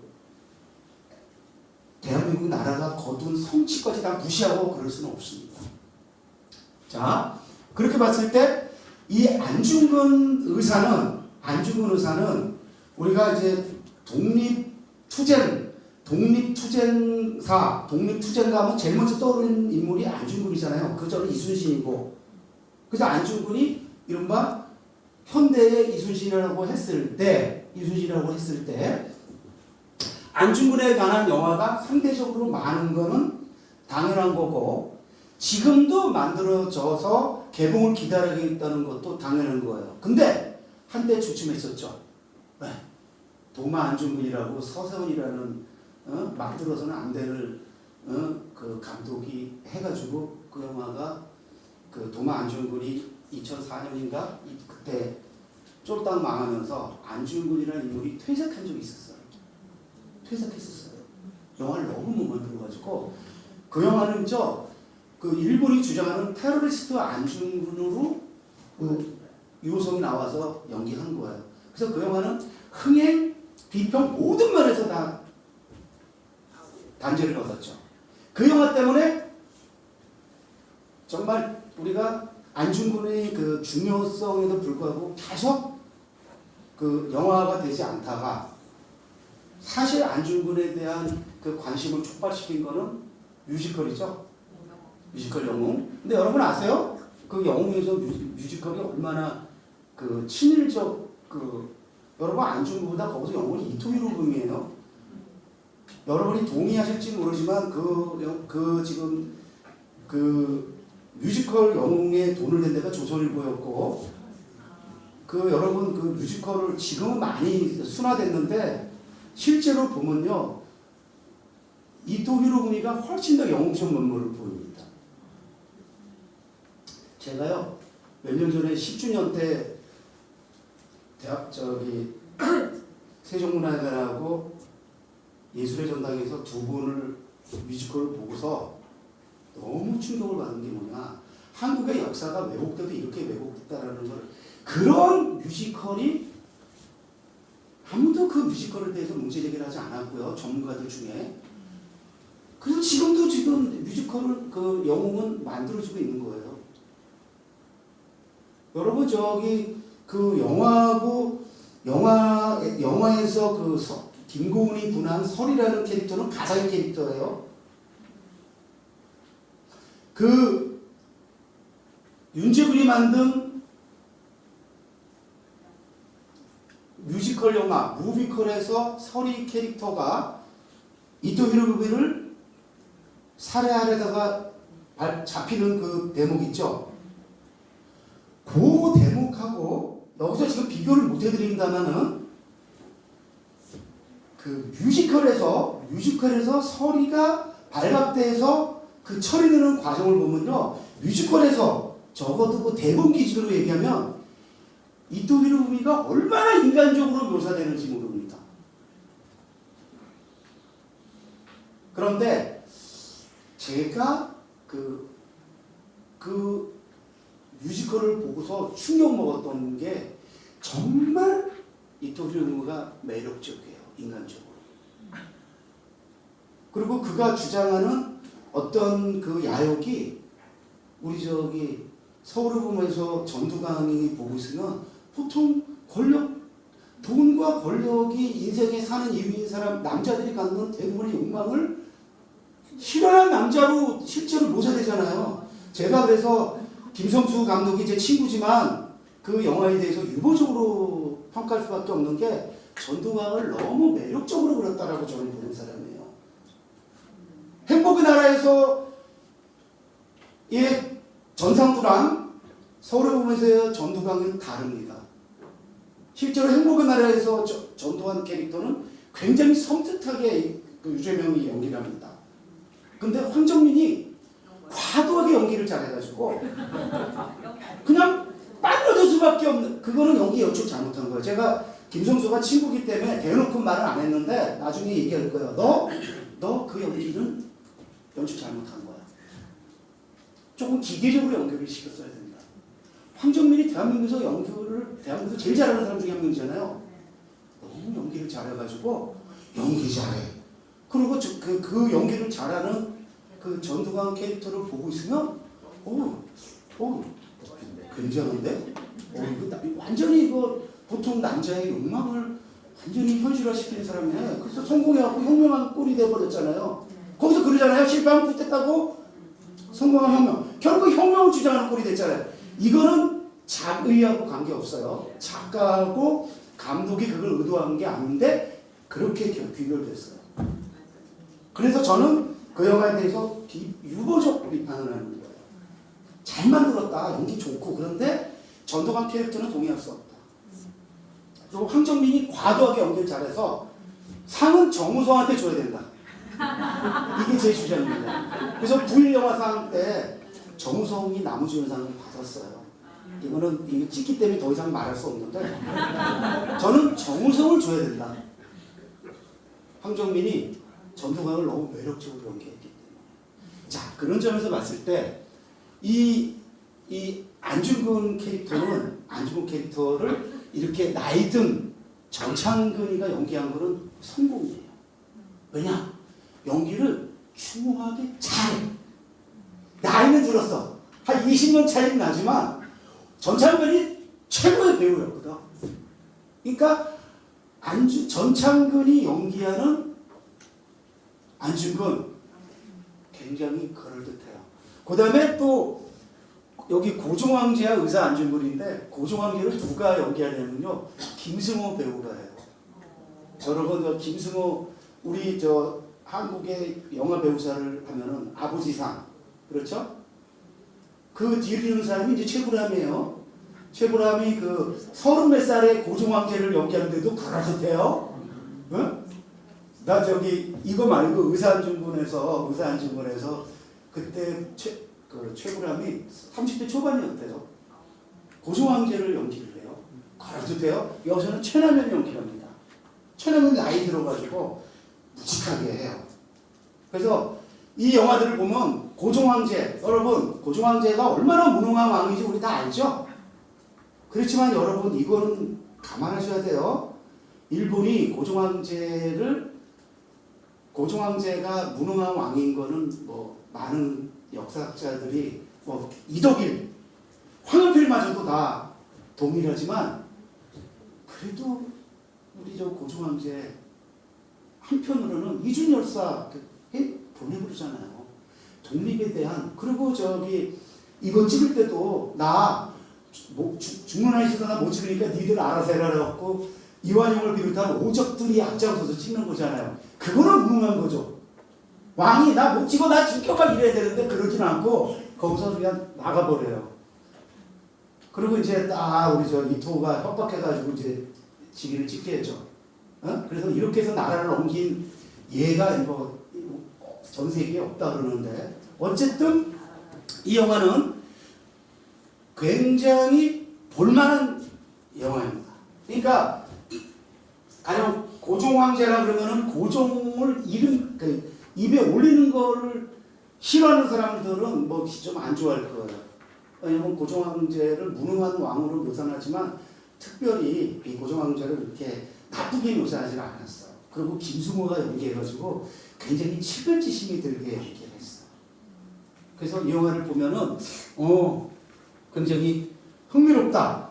그리고 보세요. 우리 저기 지금 얼굴 보세요. 여기 50이 된 59년이면은 52살 때예요. 왜냐면 이 전창근 배우가 1907년생이거든요. 그런데 이제 중후한. 그래서 이 영화는 우리가 안중근 하면 나이와 상관없이 무게익이 다가오죠.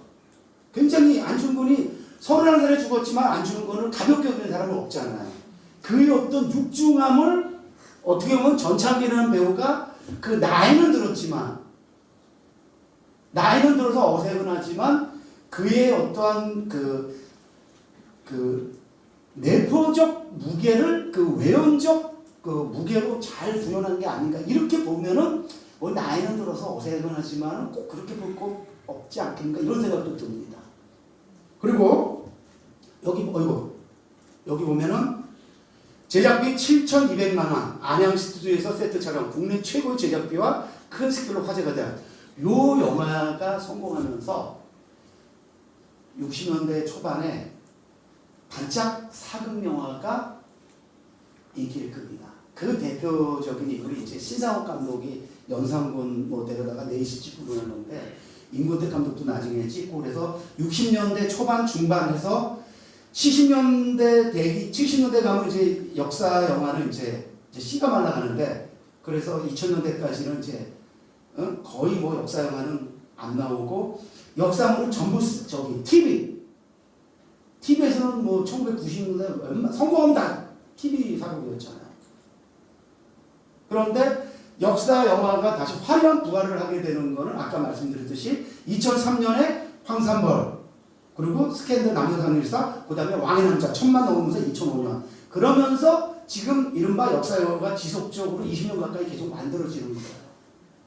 그러면서 그 안에서 우리가 이제 그 역사물 중에 예를 들면은 이제 조선 시대와 주로 조선 시대죠. 조선왕조 실록이 워낙 잘 기록되어 있으니까 그 이전 영화들 그 다음에 우리가 일제 식민기를 겪었던 해방 전국 그 이전의 해방 전국 그 바로 이후 그래서 최근에 나오게 몇 년 전에 나오게 덕형주 같은 경우고 지금 이렇게 뭐 군함도라든지 이런 영화들이 쭉 나왔죠. 그래서 지금 하얼빈이 개봉을 앞두고 있는데 한 가지 염려하는 거는 제가 기회 있을 때마다 이 김훈의 소설 하얼빈을 지금 뭐 엄청 욕을 하고 있기 때문에 이 소설은요 뉴라이트의 그 부상을 예고하는 소설입니다. 제가 볼 때는 이 하얼빈은 뭐 역대급 좀 인기를 끈 소설이고 2022년에 베스트셀러로 기록이 됐고 많은 분들이 읽었지만 제가 그 특강에서도 여러 번 강조했습니다만 이 소설은 김훈이 을사늑약이라고 안 하고 을사조약이라고 표기한 제2차 한일여박을 을사늑약은 병기 안 하고 을사조약이라고 쓰고 여러분 저 전봉준을 동학 뭐라고 하는지 아세요? 동학 수계라고 했죠? 제가 문제제기 계속 하고 있습니다.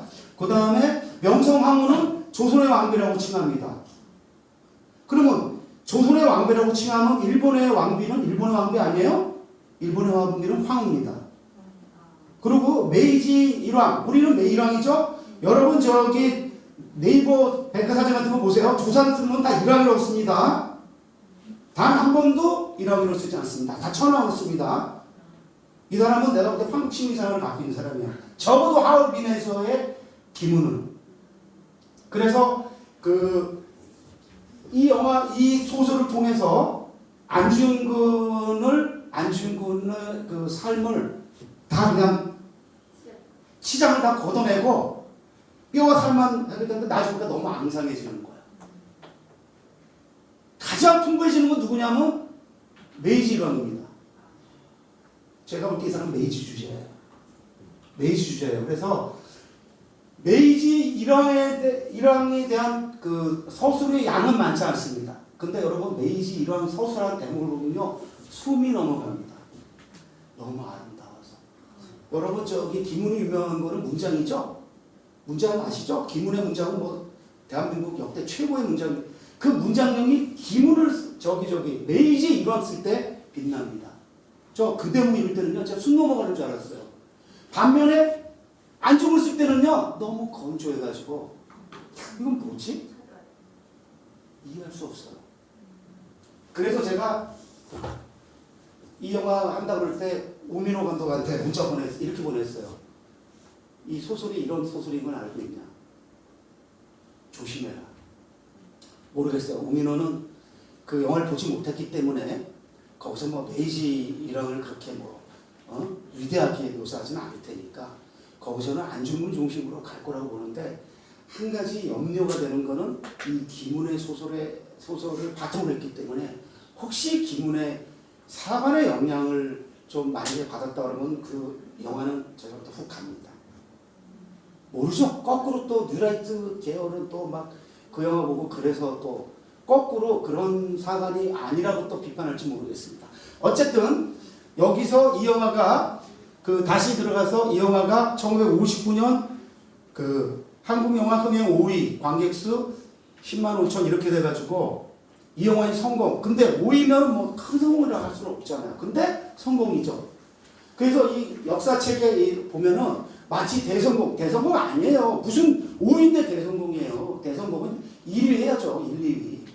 성공한 거예요. 근데 이 성공에 힘입어서 규모 있고 이런 스케일을 자랑하고 제작비 많이 들어가는 역사물들이 또 인물 중심으로 꽤 나왔다라고 하더라고요. 근데 여러분 1946년부터 50년까지 우리나라 그 영화 제작 편수가요 얼마나 될 것 같아요? 많다고 생각하면 안 됩니다. 46년 보니까 46년에 4편 나왔어요. 4편. 그 다음에 47년은 13편. 그 다음에 48년 22편. 49년 20편. 그 다음에 50년 전반기 6.25 터지니까 2편에서 약 66편 정도가 나오더라고요. 그러니까 70편이 안 돼요. 그런데 그때 그 할리우드 영화를 비롯해서 외국 영화는 200수십 편이 그때부터 그 미군 정치하니까 우리 한국 영화 관객들의 미국 영화, 할리우드 영화 사랑이 폭파가 된 거예요.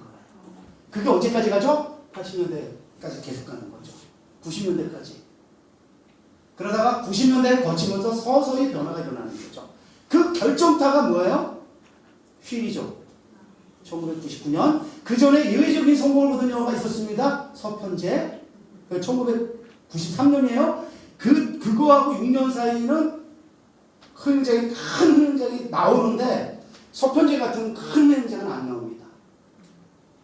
다른 영화들이 있는데 웬만큼 성공을 하지만은 그 기념비적 성공을 거두는 건 휠이 1999년 그리고 2000년 제이스의 공동경비역 2001년 친구도 머릿속에 두시고 이 영화는 어쨌든 그런 정도의 성공을 하지만 성공을 거두면서 그런 계기를 만들었다는 것. 자, 넘어가겠습니다. 자, 윤봉춘이 의사 안중근. 근데 정말 재미난 건 뭐냐면요. 그리고 여기 보면 도마 안중근이 요게 이제 저주였죠. 그다음에 영웅 그다음에 지금 이거고. 근데 여기에 주동진 감독이 만든 1970 여기 빠졌는데 70년대에 그 안중근 영화가 있습니다. 안중근 의사 안중근. 근데 그 영화에 보면은 요 그 아니다. 요 의사 안중근 요 영화를 보면은 요 의사 안중근 요 영화를 보면은 아까 그 이 고종황제 의사 안중근하고 대사까지 동일한 대목이 많습니다. 그러니까 결국에 표적이에요. 그런데 그때 표적이 문제가 안 됐던 것 같아요. 서로 그냥 좋은 게 좋은 거니까 대본 가져다가 쓴 것 같아요. 너무 그 대사가 똑같아요. 그래서 그냥 그런 정도 하고 넘어가시고 여기서 이제 가장 중요한 오늘 제가 이제 그 말씀을 드리는데 주변부 마무리 지어야 될 시간이 벌써 다 되기 때문에 주변부였는데 중심은 뭐냐? 무장투쟁 중심이었다는 거예요. 무장투쟁. 그래서 안중근. 저기 유관순은 무장투쟁은 아니지만 어쨌든 역시 그 예를 들면 직접 그 교육과 길게 보고 교육과 문화운동 도산한창호는 뭐냐면은 교육이잖아요. 문화. 그런 측면에서 그 영화는 기본적으로 액션과 멜로적 요소 이런 것들이 필요하니까 도산안창호는 영화적 재미가 없다라고 판단이 됐던 것 같아요. 그래서 그냥 잠깐 나오거나 조명으로 나오지만은 도산안창호가 주인공인 영화가 유감스럽게도 단 한 편이도 극영화로 만들어지지 않았다라는 건 이제라도 우리가 좀 신경을 써서 그 안창호 관련 영화를 만들어야 되지 않는가. 왜? 우리가 지금 앞으로 나아가야 될 방향은 독립전적인 교육성과 문화성과 나아가서 경제성이니까.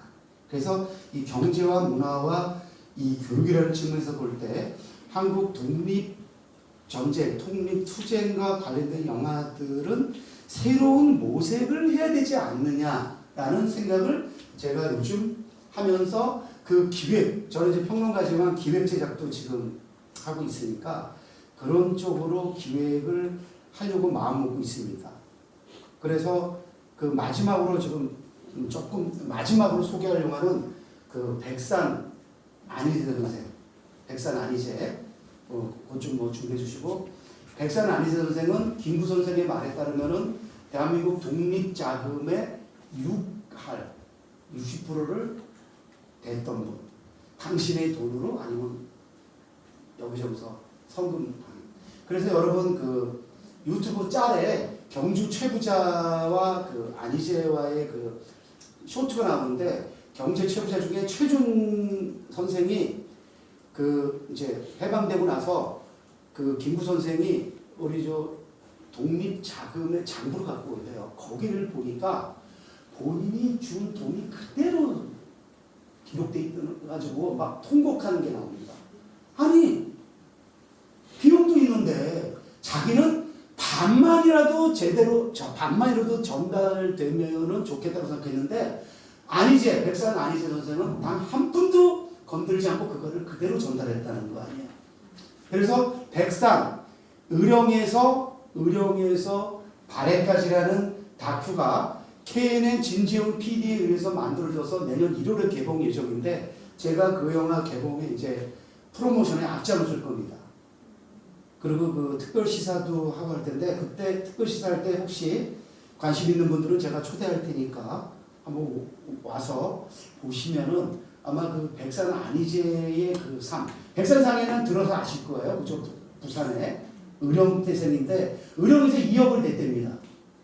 그리고 경남도청 경남에서 5천만 원 돼갖고 2억 5천에 만들어졌는데 거기에 그 백산의 그 이미지는 AI 테크놀로지로 캐릭터를 만들었어요. 그래서 제가 그 영화 보고 완전히 반해가지고 지금 그 영화를 한 명이라도 더 보게 하기 위해서 제가 앞장을 설 건데 매부쇼에도 소개하고 등등 여러분도 관심 갖고 백산 그 의령에서 발해까지를 좀 제목을 머리에 두시고 두시고 저는 지금 가능하면 백산 그 극영화도 좀 기획하려고 준비하고 있습니다. 될지 안 될지는 모르겠지만은 자 그래서 벌써 넘어갔구나. 아까 그거 좀 더 봐야 되는데 아까 그거 한 번만 좀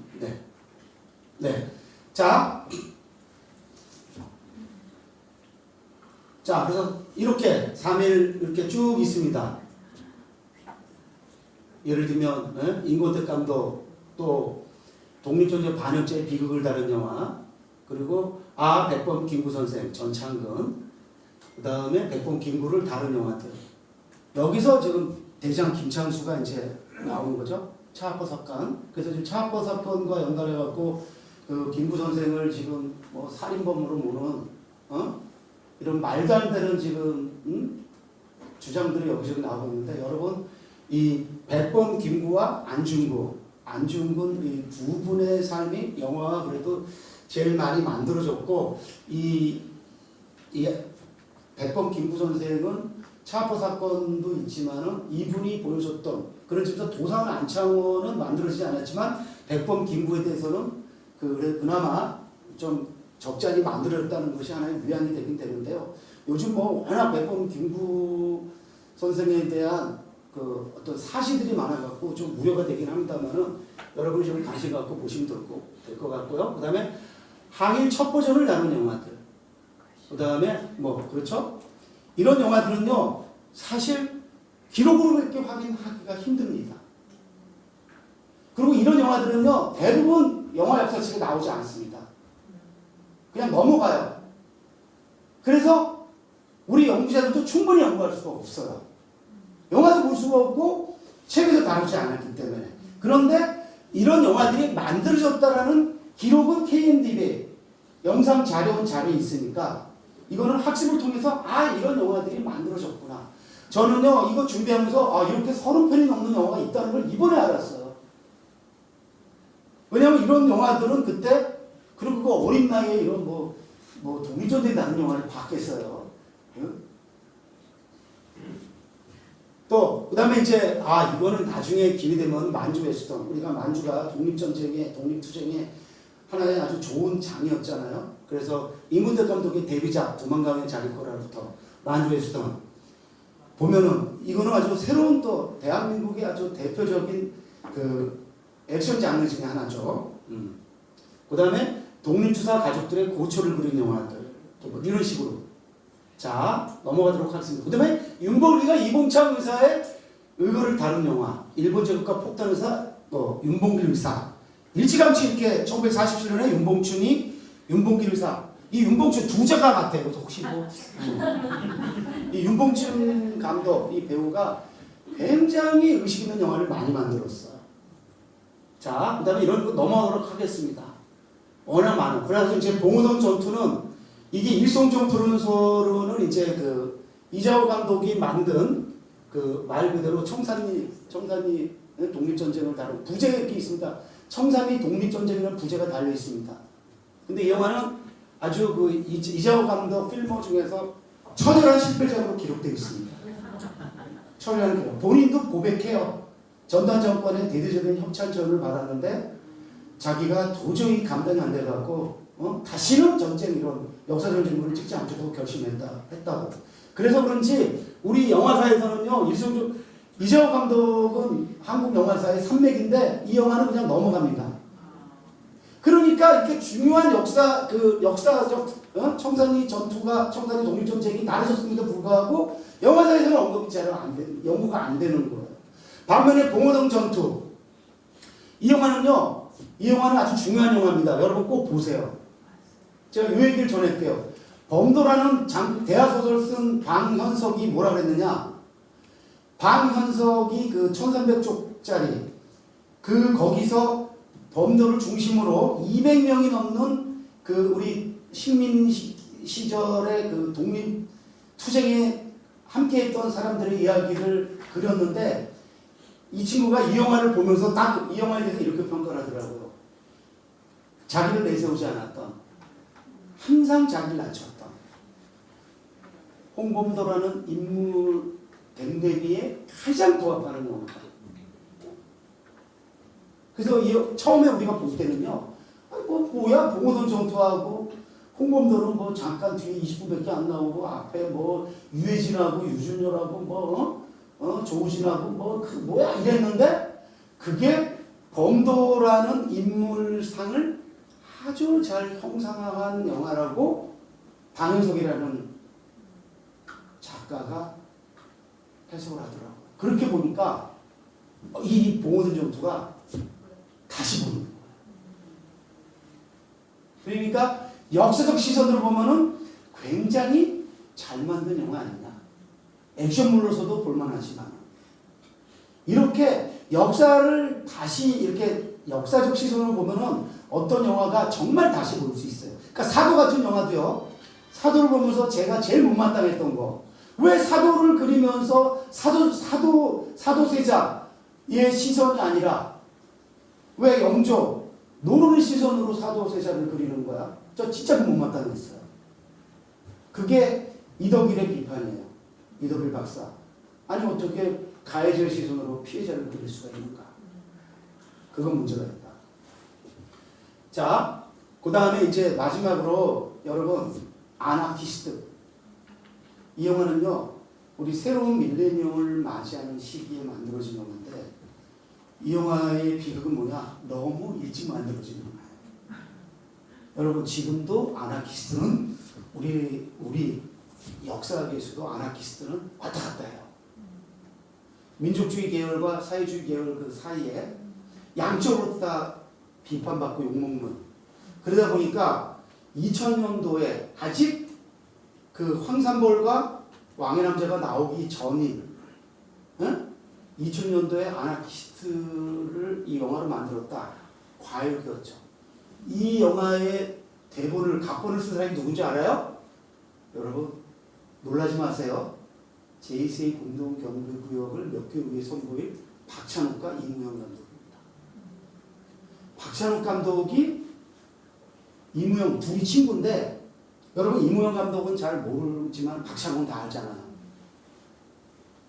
그래서 이 영화를 보면은 유영식이라는 감독이 만들었는데, 사실 박찬욱과 이무영이 각본을 썼고 유영식이 이 영화를 만들었는데, 제가 볼 때는 이 친구가 그 연출의 톤 앤 매너를 제대로 못 잡고 코미디와 드라마를 그 톤 앤 매너 조절을 잘 못했다고 보이는데, 제가 볼 때 역사적 시선을 보면 굉장히 흥미진진한 영화예요.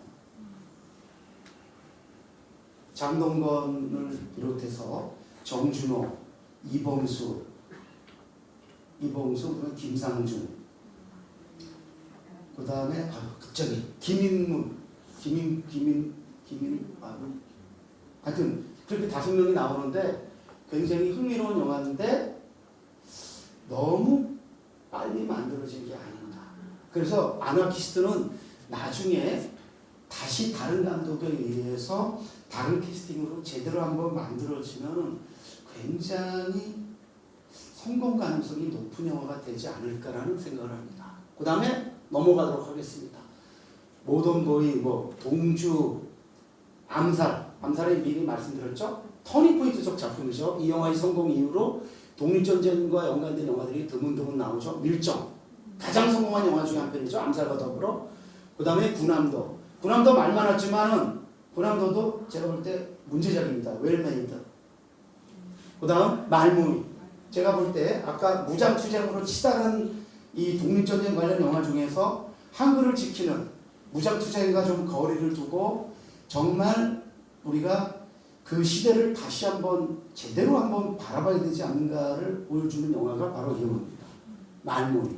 굉장히 중요한 영화인데, 이 영화가 웬만큼 성공을 했습니다만은 기대만큼 큰 성공을 못 거뒀는데, 제가 볼 때 다시 보면은 굉장히 중요한 탈무장, 그러니까 무장투쟁을 다룬 영화가 잘못됐다는 게 아니에요.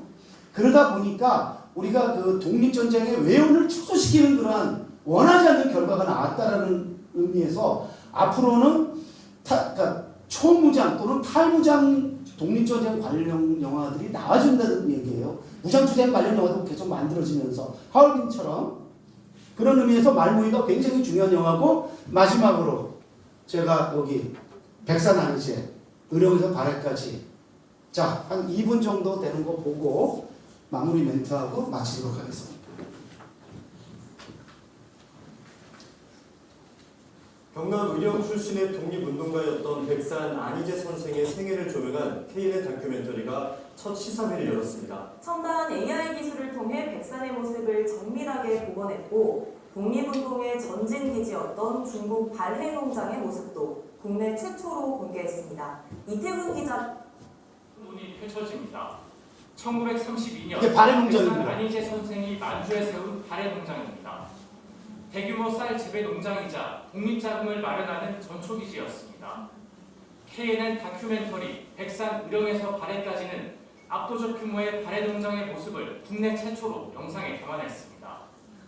경남 의령 출신인 백산 AI 이미지로 만든 겁니다. 일제감정기 부산에서 국내 최대 기업인 백산무역을 경영한 기업가이자 독립운동가입니다. 우리가 알고 있는 백산이 있고 우리가 몰랐던 백산이 있습니다. 감독입니다. 우리가 네, 진지영. 진정한 제대로 몰랐던 백산이 등장합니다. 아마 백산에 대한 새로운 설정이 될 것입니다. KNN 제작진은 한중일에 흩어져 있던 미공개 자료들을 최초로 발굴해 백산 선생의 생애와 독립자금이 어디서 나왔는지를 조명했습니다. 특히 첨단 AI를 통해 백산의 모습을 생생하게 복원하는 데 성공했습니다. 당시 지도를 통해 백산 상해와 백산 무역, 백산의 저택도 보증했습니다. 보완내지 극비로 하셨기 때문에 할아버지에 대한 자료가 참 귀합니다.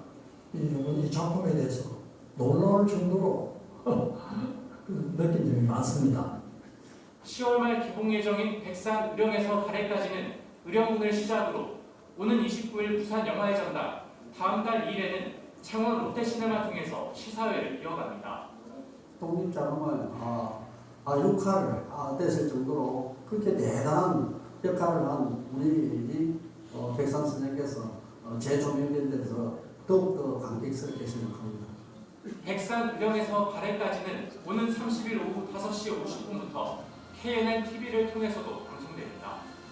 KNN 이태훈입니다. 네, 이 영화는 사실 이 감독은 처음에는 소박하게 그냥 TV 다큐멘터리로 만든 거예요. 왜냐면 이 진지영 국장이 한 30편 가까운 다큐를 만들었는데, 근데 시사를 하면서 워낙 반응이 좋으니까 이거를 좀 확대하는 걸로 했고, 아까 여기 보면 영화의 전당 그 시사 때 저를 특별히 좀 요청이 들어와서 제가 부산을 내려가서 영화의 전당 시사 때 이 영화를 본 거예요. 그리고 관객과의 대화도 조금 나눴는데, 제가 이 백산 안희재 백산 의령에서 발해까지 보고 이 영화에 푹 빠졌습니다.